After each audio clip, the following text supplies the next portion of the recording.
guys. Hello. This is Steve Irvine. He's really funny, so let's see how this interview goes. He is a home inspector. So he owns Home Sweet Home, and he does a lot of real estate home inspections, but he also does other things. So we'll take a moment, we'll have a talk, and I want to get to know him a little bit better. So thank you for joining us here. No problem. How long have you been doing this? I have been doing home inspections since 2002. So I'm 17 years in, almost 18 years in. It's crazy. So enough time to see a lot of things real I've estate-wise. seen way too many things, yes. Well, I'm looking forward to getting to know some of your expertise and picking your brain. And Okay. You've seen a lot, done a lot. What did you do before this? Before I did home inspecting, I was a structural design as a civil engineer. I did that for 10 years. I was doing all kinds of building. When I started out, I had like old European guys who knew exactly what was going on. You never had to babysit them. They did their job. Eventually, I ended up with lots of apprentices who didn't know as much, which led to warranty problems, and I got tired of dealing with warranty problems. I just wanted a nice, easy job where I don't have to go back and correct mistakes. Got it. I had a friend of mine who is a real estate agent. I was sitting in my backyard talking to him, and he said, "Why aren't you a home inspector?" He said, "You got the perfect personality for it. You understand stuff. This would be great for you." I said, "What's a home inspector?" He explained it to me. I looked things up and figured out that all of your insurance for that job had to come out of the US. So I took a course down in Tampa that basically wasn't so much how to find the problems. It was more along the lines of how to write up your report, what's the legalities of it, how to market yourself, how to actually run a business. At the end of that course, I came home, and next thing you know, I'm a home inspector. I have a question. Sure. Why was the course geared in that direction? There are other courses that I could have taken that would have been more training you to find defect recognition, but I'd been doing stuff for so long, I really didn't need the defect recognition. I needed to know the legalities of the business and how to get things going. That was just the answer I was trying to push out. Okay. Just so they're aware, he doesn't just know how to fill out the document. No, you better find the stuff. Yeah. So as a civil engineer, it really helped you in the process of becoming a home inspector. Absolutely. Because what does a civil engineer do? Architects figure out how to make things look pretty. Mechanical people figure out where they want things to go, and in the end, someone has to build it, and that's the civils. Perfect. So we tell you whether it works. Perfect. I'm just really trying to force out these answers so everyone can understand the background of it. Yep. Okay, great. For some reason, this is like one of my favorite questions and one of the most telling questions. Oh.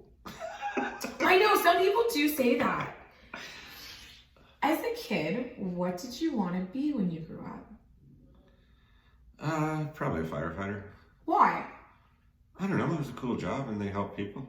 Oh, see, we have talked a little bit before we started recording. We talked a little bit, and I know something that's like innately geared within you is helping people. Yeah. I thought about being a teacher at one point. I've thought about different stuff.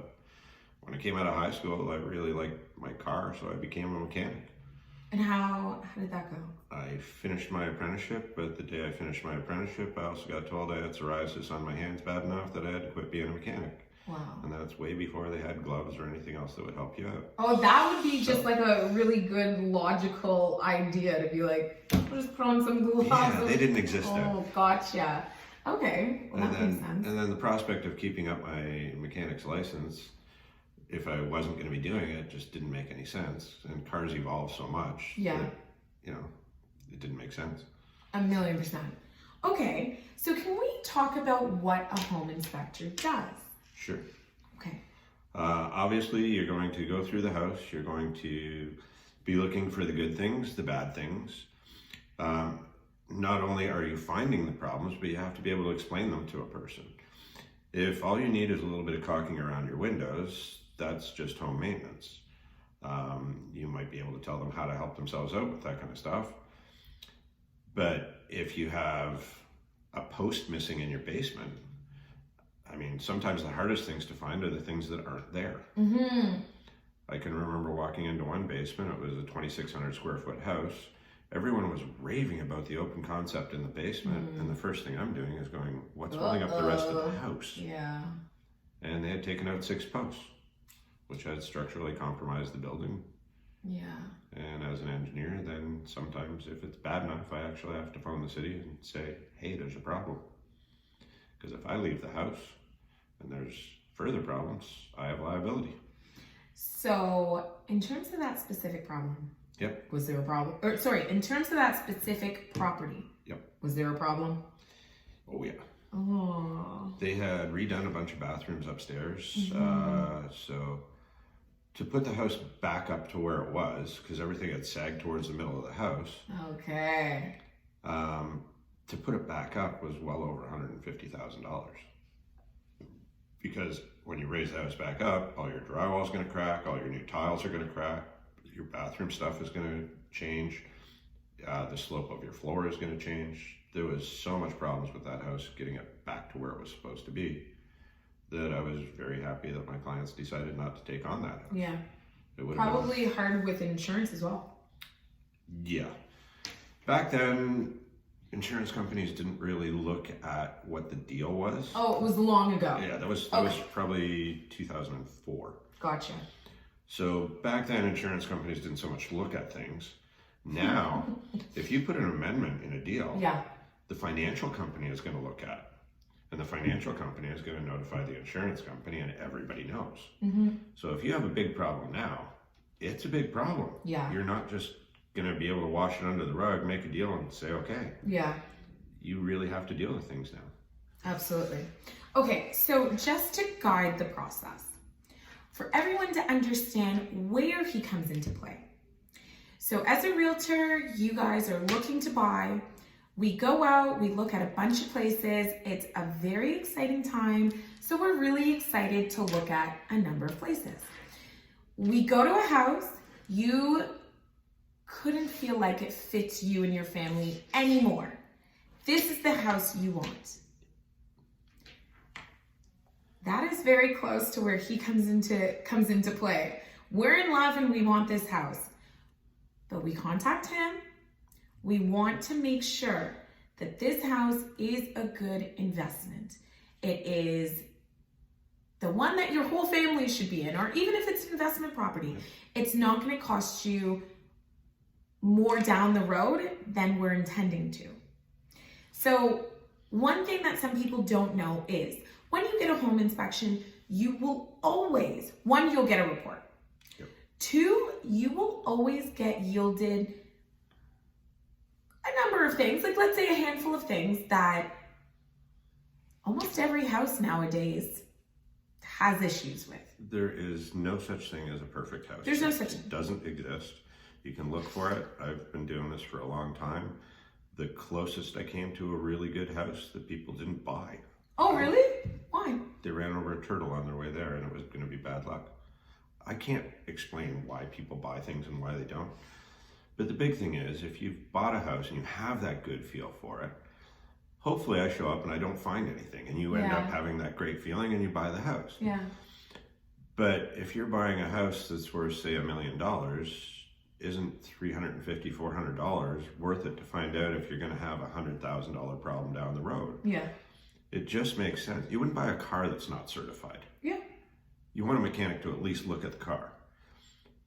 Why wouldn't you have someone take a look at a house and make sure that it's going to be safe for your family? There's just too many things in a house that a normal homeowner is not going to understand. You're not going to open up your electrical panel. How many people actually look in their attic? How many people know why the furnace works the way it does? Those are all the things that you're going to take a look at in a home inspection, and you're going to explain these things to people so that they can take care of the house and make sure that when they sell it, it's in as good a shape as possible, so that they're getting the most amount of money for it when they finally do sell it. It's not just an investment that you're going to live in. It's an investment that at some point most people are going to sell. You want to make sure you're getting your money's worth, and if you don't know how to take care of it, how are you going to get the most money out of it? You just need that little bit of knowledge. And very few people were builders, very few people are electricians or plumbers or whatever.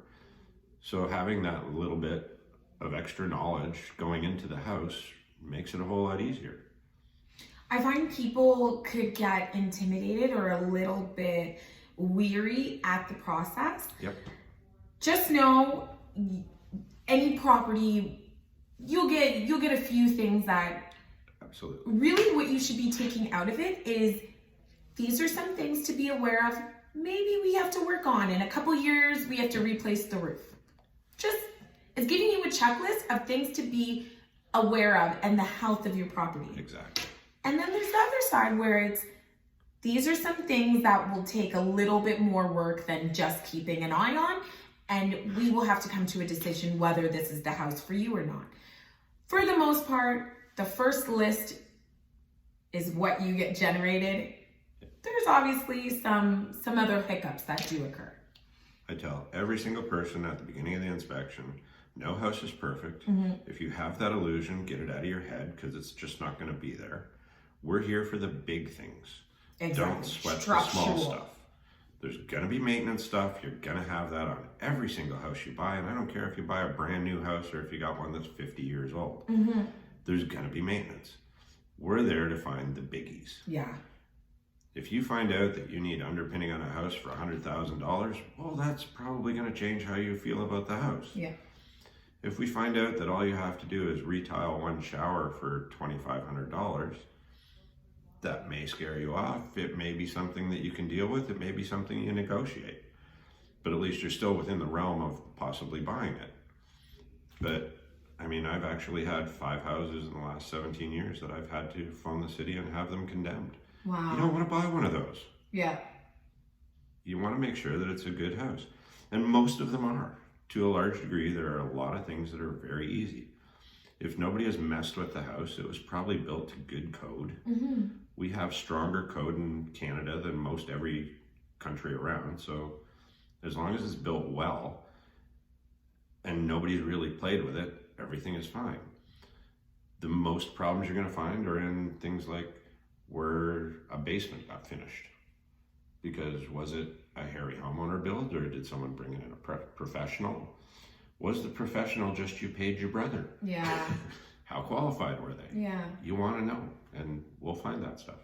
Can we talk about some areas that it's kind of essential to look? Because I know you touched on the attic.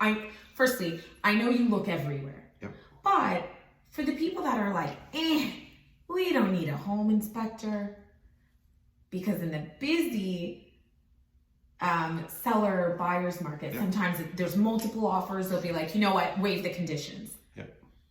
Where are some areas that you're like, listen, there's a lot of issues in the basement, in the attic, in the XYZ that, yes, you do. These are the reasons you want a home inspector to be viewing your property. Well, structure would be the first one. You want to make sure that the house is going to stay standing. There are a lot of weird things that can happen, and like I said, somebody could take out posts. And you wouldn't know it, yeah. You have to be able to recognize what's supposed to be there. And a lot of people do renovations on their house that they just don't have the qualifications to do. So the structure would be the number one. Electrical would obviously be in there. Nobody wants their house burning down, and you can see some really horrid electrical. You can see some great stuff, but you want to know. A furnace, realistically, even if you do absolutely nothing to your furnace, you should get at least 15 years out of it. Okay. If you take care of it properly, there's no reason you don't get 30, 35, even 40 years out of a furnace. That's not unheard of. An air conditioner, you're going to get 25 years out of it. Again, if you take care of it, you'll get a little bit more than if you don't. Plumbing is obviously a biggie. If you get a water leak somewhere, you really want to know if there's a problem. I look in attics because I want to make sure they're vented properly. You don't want to go into a house and find a ton of mold in the attic that eventually is going to come down and cause you problems. At the same time, if I see a little bit of mold in the attic, you have to realize that you're allowed 20% coverage in an attic before it needs to be remediated. Well, if you're at 15 and it's about to get worse, would you not like to know how to fix it? Right. So that you never have to worry about it. And maybe what you end up doing, because you don't have to deal with it right away, is the next time you do your shingles, maybe you take off the sheets that have the mold on them. Right. Get them out of the way. I mean, it's going to cost you, what, $100 a sheet for your plywood when you're doing a roof already, which is way less than the $4,000 it would cost you to remediate while it's still in your attic.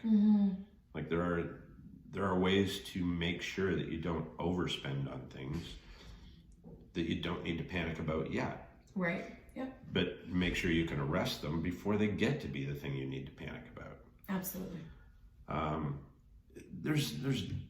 I check plugs, I check all kinds of stuff to make sure they're there. I open and close every cupboard in the kitchen because I've had too many of them fall off in my hands. Oh, really? Oh yeah, but I mean, let's face it, that's the small stuff.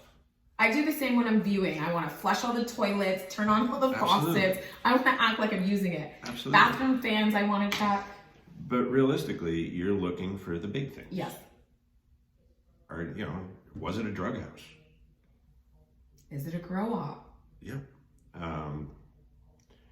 I've seen lots of them. It's crazy.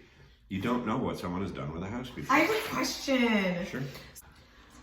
A little birdie told us that to spot a grow up from the outside in the winter, I can see the way you're looking at me. Sometimes you can, sometimes you can't.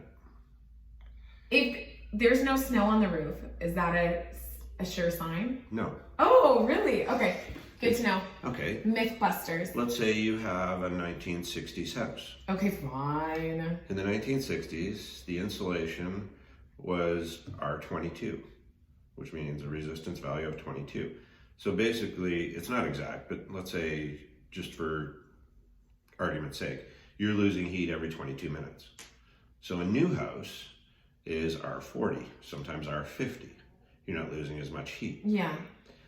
So in that 1960s house, the heat coming out of your house is going to melt the snow on your roof.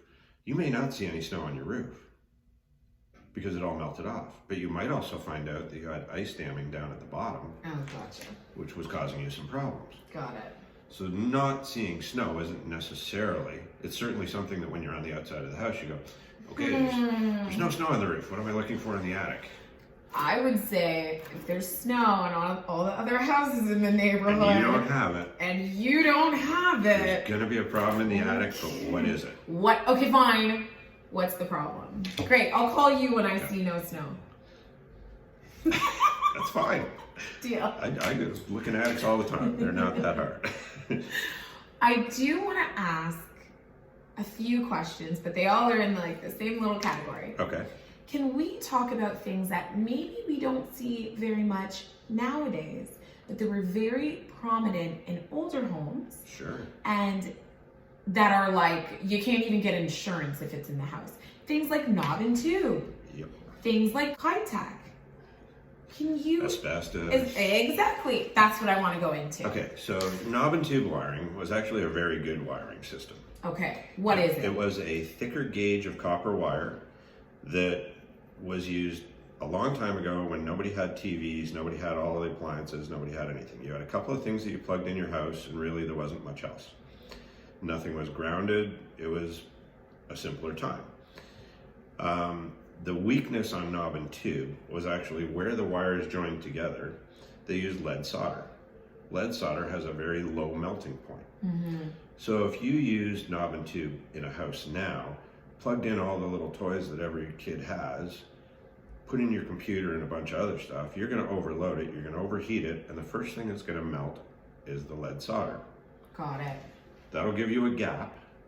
Any gap causes arcing, which can cause fires. Mm-hmm. So as much as it was overbuilt for the time that it was built, it does not meet what you need right now, and the risk of fire is too high. You definitely want it out of the way. About the only knob and tube that I've seen insurance companies leave alone is the one that goes from your switch at the front to your light out front, because you're not going to overload a light. Mm-hmm. So they're kind of like, okay, that's okay. But if you got it plugged in your kitchen, no way. The insurance company will not talk to you. At all. No. Not a chance. Absolutely. And rewiring a house, depending on the house, I mean, you're talking $8,000 to $15,000. Yeah. Because you have to open up walls. Yep. And you need like an extreme professional to do that. Absolutely. Absolutely. Let's say you have galvanized piping in the house.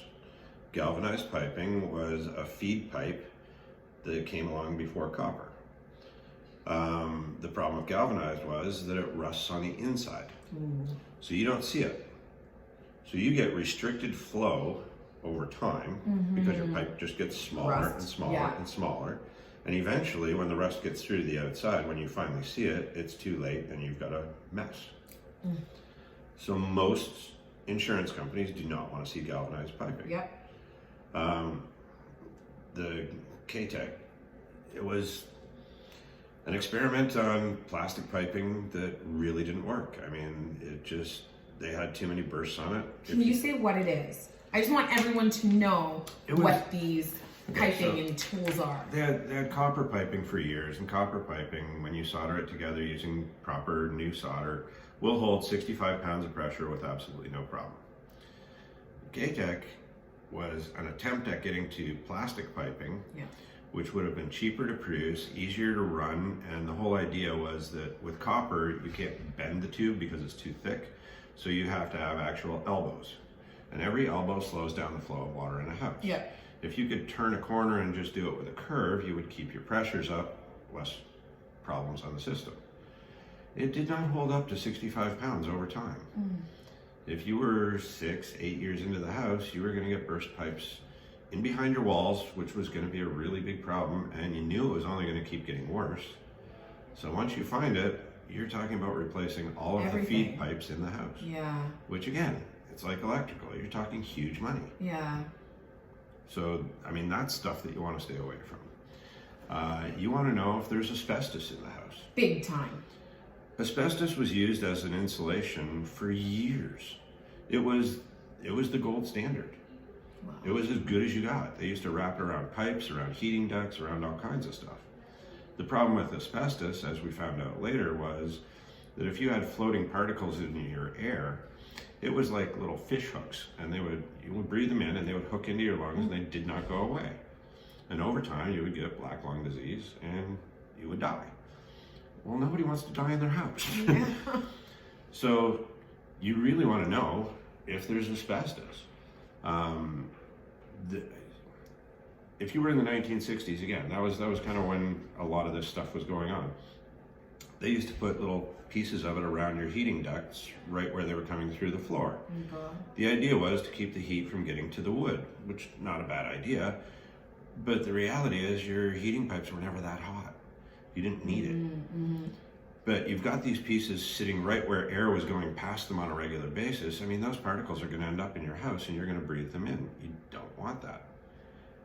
Removing, if you do just around, I've had houses where there's like 14, 15 vents in a house, which isn't that far off, but you can hit $5,000, $10,000 in remediation.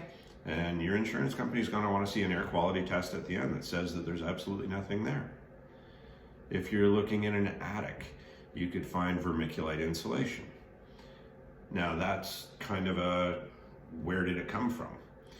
If that vermiculite came from the mine in Quebec, you were perfectly safe. There was no asbestos in that mine. Everything was good. It was not really a problem.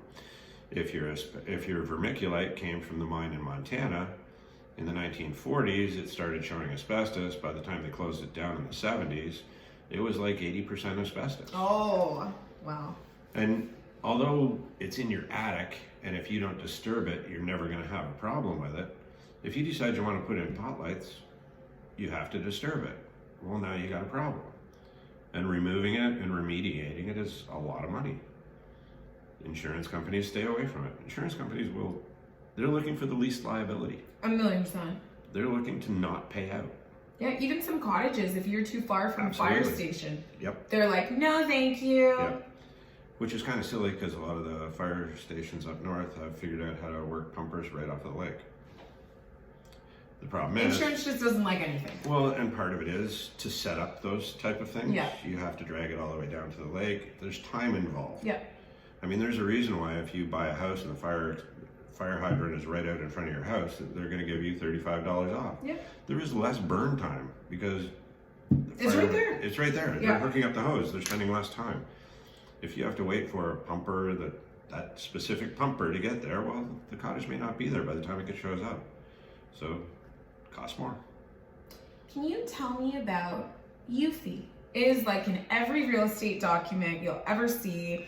Every client asks about it. Eufy was probably the most misunderstood product. It was the original spray foam insulation. Worked wonderfully. Everything was fine with it. Formaldehyde insulation. There was a big test that was done down in Florida to determine if there were any problems with it. The test site had 1,000 homes in it, and on a regular basis, people were getting sick. So everybody went, well, we put Eufy in the homes, there's 1,000 homes, everyone's getting sick, it's got to be the Eufy. So the Canadian government originally paid you to put Eufy in the house, and then they paid you to take it out of the house. Yeah. The problem that they found afterwards was that test site with 1,000 homes was only about a mile away from hazardous waste dump. Oh. It wasn't the Eufy that was killing it, it was the groundwater. By the time Eufy had kind of been vindicated to have less damage than they ever thought it was going to have, it had been so stigmatized. Yeah, that nobody was ever going to deal with it. They changed the component of Eufy by a couple of molecules, and that's the new spray foam today, which is, again, the gold standard. Got it. So it was kind of one of those ones where it got over stigmatized, but because it did, insurance companies won't look at it. Yeah. And they're not looking for the final answer on it. They're going, there was a report that said it's dangerous, we're treating it as dangerous. Yeah. They're never going to look at one later that says it wasn't nearly as dangerous as anyone thought. Yeah. So yeah, it's what you get. Yeah, absolutely. It's like if your house was a grow up, I hate to say it, you're going to be down on money on that house just because it was a grow up. It was a grow up. And they may have remediated it and done everything, but there is a large portion of the population that if you tell them at one point 20 years ago it was a grow up, they don't care. They're not buying that house. And if they are, they're buying it for a lot less. Stigmatized properties. Right. Yeah. So you want to be able to find all that stuff. And if you know what you're doing, it's really not that hard to find. Well, clearly you know what you're doing. I've run into things where they don't, again, 1950s, 1960s, the insulation was nowhere near as good. If you walk into one of those houses and the wall hasn't been painted in the last 6 months, and you see little stripes on the wall, vertical stripes that are 2 feet apart, that's where the insulation wasn't enough. Air has been coming through. Your heat ducts push a certain amount of air into the air, or dust into the air. Where hot meets cold, you get a little bit of condensation. The dirt sticks to it. Say it again. If you have not painted your house in the last 6 months? Even 3 months. 3 months. You haven't painted your house in 3 months. If you still have, and I'm horrible at painting. If you still see those vertical stripes on the Yeah, wall. from the roller. No. These are dirt marks. Okay. It's like a dark spot on your wall going vertical. Okay. So the cold on the outside meets the warm on the inside. Because the insulation didn't have plastic vapor barriers, it had paper vapor barrier. Air would pass through, and hot would meet cold, and you would get a little condensation. Any dust that's coming out of your heating system will stick to the condensation, and you will dirty up that little section where your studs are. Got it. Sometimes you'll see them, you're going into a house, you look in just right, the wall comes up, your attic is there, you'll see the stripes along the attic. You know there's not enough insulation in the attic before you ever go up and look. There are things that you can see blatantly that you don't necessarily have to have, a thermal imaging camera. Yeah. You should be able to find 90% of what a thermal imaging camera finds with your bare eye if you know what you're looking for. Yeah. It's all the education. Yeah. I'm like the worst person at telling stories. I don't know why I ever try, and I can't believe I'm going to do this on camera. But I was listening to an audiobook, and they were saying, let's just say it's like figuratively speaking. Okay. They were saying in this factory, they had a lot of belts that everything to be delivered runs on. Yep. And let's say there was 15 belts. Instantaneously, all belts stopped. And every minute, they're missing out on like thousands of dollars. So the owner of the company calls someone to repair it. And he was like, you need to get here immediately. Nothing's running. You need to come right now. Yep. So the guy comes and he was like, oh, okay. And within 2 minutes, he fixes it. And instantly, the belts start going. Everyone's relieved. It's back to business. Okay. And he goes, thank you so much. You really saved my business. What do I owe you? And he was like, $30,000. And the guy's like, what do you mean? You were here for 2 minutes. I don't understand. I'm not giving you $30,000. You turned one thing. Yep. And he was like, okay, well, if you'd like, I can write you an itemized report. He was like, absolutely. I'll take that receipt. And it said, for my time, $1. For my expertise, $29,999. Absolutely. Yeah. So I think that's very fitting for your industry as well. Yeah, and I would hope that I'm not going to ever gouge anybody that much. No. But you were definitely getting That's not paid his fee. You're getting paid for what's in your head. Yeah, absolutely. You're getting paid for your knowledge. Physically, I wander around, swivel my head, and maybe climb a ladder. That's not what you're paying me for. You're paying me for what I see with my eyes and how I process it in my head. Absolutely. That's definitely what you're there for. Well, thank you so much for all the hard work and everything you do. Do you feel as though there's anything we missed out talking about? I feel like we can do this for forever. So is there anything vital that people should know that they don't know? What's it people don't know but they need to know this? Okay. I would say the one area that people don't get inspections on that they probably should, and really they should, is brand new homes. Mm-hmm. You're buying a brand new home, and Terry on warranty is going to guarantee it for a year on regular stuff, 2 years on water, and 7 years on catastrophic structural damage, which, let's face it, if your house falls down, the builder should be having a problem. But a lot of that stuff in that first year, and I wouldn't get the home inspection done right at the beginning. I would do it at the 10-month mark. At 10 months, your warranty information goes in at 11 months. Mm-hmm. And then you submit it, and that's your 1 year. At 10 months, you've lived in the house for all that time. You've gone through 4 seasons. You can tell whether there's something really goofy in the house. Mm-hmm. Your house settles 85% in the first year. It only settles 15% the next couple. Any of that settlement can cause problems. Whatever we find at that 10-month mark, your builder is still on the hook for it. But you found more things at the 10-month mark than you would at the brand new mark. That's very wise.